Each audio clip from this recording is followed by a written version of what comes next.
آج سے تقریباً 1000 سال قبل ترکمانستان کے علاقے میں آباد یزگرد کے قبیلے کے ایک فرد کو غلام بنا لیا گیا۔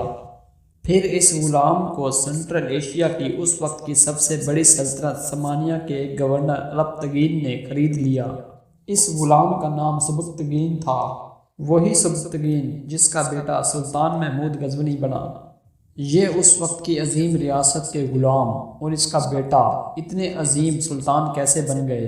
سبکتگین اپنی ہنرمندی، چالاکی، ہوشیاری، بہادری، شجاعت کی وجہ سے اپنے آقا الپتگین کے بہت قریب ہوتا چلا گیا۔ اس وقت یہ عظیم ریاست سمانی سلطنت بکھر رہی تھی اور گورنر الپتگین کی بھی اپنے بادشاہ ابو منصور کے ساتھ کچھ انبن ہو گئی۔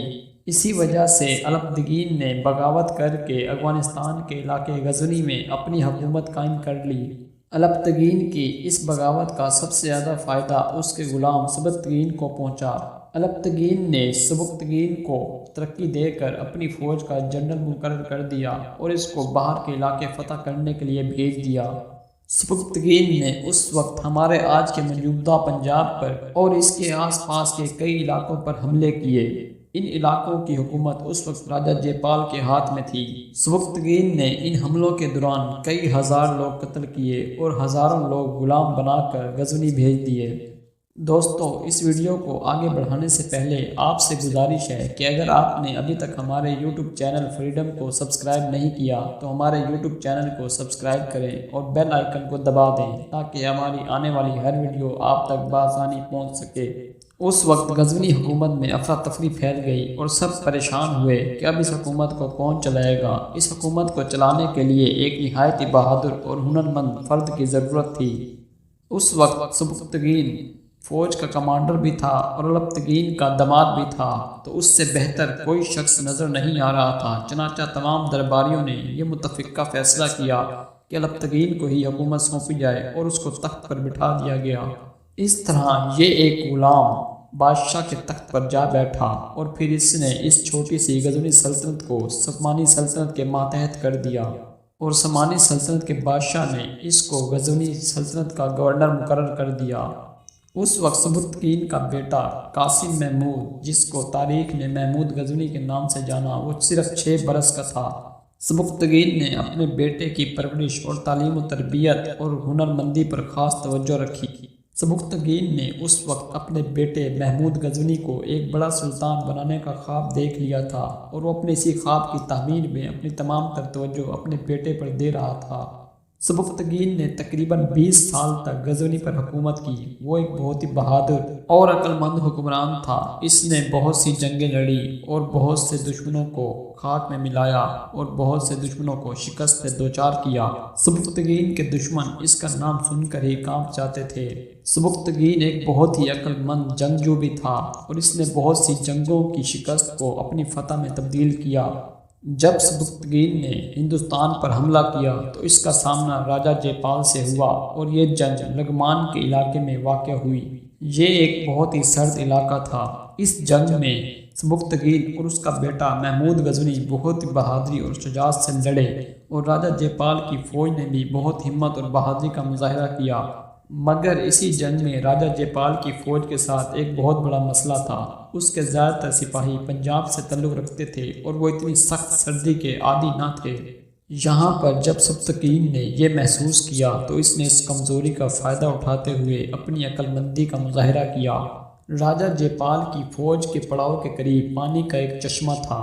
سبکتگین نے اپنے سپاہیوں کو کہہ کر اس پانی کے چشمے میں گندگی ڈلوا دی۔ اس گندگی کے ڈلنے کی وجہ سے سردی کی شدت میں مزید اضافہ ہو گیا اور اسی وقت اتفاقی طور پر آسمان پر بادل آ گئے اور پھر پہلے بارش ہوئی اور پھر وہ بارش برف باری کا روپ اختیار کر گئی۔ سردی کی شدت میں اس قدر اضافہ ہو گیا کہ جے پال کے تمام جانور مرنے لگے اور اس کی فوجی بھی بہت بیمار ہونے لگے۔ اس وقت راجہ جے پال نے اپنی شکست قبول کی اور سبکتگین کو پیغام بھجوایا کہ 10 لاکھ درہم اور 50 ہاتھی لے کر صلح کر لے۔ سبکتگین نے یہ آفر قبول کی، مگر راجہ جے پال کے دماغ میں کچھ اور ہی چل رہا تھا۔ راجہ جے پال سبکتگین کے کچھ فوجی جرنیلوں کو اپنے ساتھ لاہور لے گیا تاکہ ان کو 10 لاکھ درہم تائیوان کی رقم ادا کر سکے۔ مگر لاہور پہنچتے ہی راجہ جیپال نے اپنی چال چلنا شروع کر دی اور سبکتگین کے ان تمام فوجی جرنیلوں کو قید کر لیا اور نئی جنگ کی تیاری شروع کر دی۔ مگر اس بار جیپال نے اکیلے جنگ لڑنے کا فیصلہ نہیں کیا، بلکہ اس نے فیصلہ کیا کہ اب وہ ہندوستان کی باقی ریاستوں کو بھی اپنے ساتھ ملا کر جنگ لڑے گا، اور اپنے اسی مقصد کے لیے اس نے دہلی، اجمیر اور ہندوستان کی باقی ریاستوں سے فوج طلب کی اور تقریباً ان سب کی مدد سے 1,00,000 کا لشکر لے کر دوبارہ لگوان کے علاقے جا پہنچا۔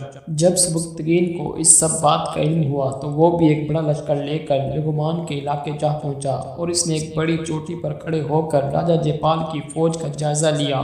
اس کی نظر جب نیچے راجہ جیپال کی فوج پر پڑی تو ہر طرف سر ہی سر تھے اور یہ ایک بہت بڑا لشکر تھا۔ اس کے مقابلے میں سبکتگین کے پاس اتنا بڑا لشکر نہیں تھا۔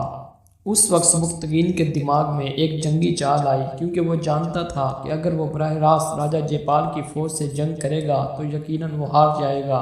اس لیے اس نے اپنی تمام فوج کو 500 سپاہیوں کی ٹکڑیوں میں تقسیم کیا۔ اس کے بعد سبکتگین نے راجہ جیپال کی فوج کے اندر اس کے کمزور مقامات معلوم کیے اور پھر ان 500 کی ٹکڑیوں نے راجہ جیپال کی فوج کے ان کمزور مقامات پر بار بار حملے کیے۔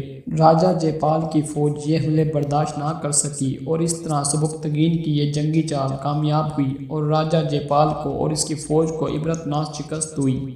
اس کے بعد سبکتگین نے راجہ جیپال سے نہ صرف بھاری تاوان وصول کیا بلکہ لگومان سے پشاور تک کا تمام تر علاقہ غزنی حکومت میں شامل کر لیا۔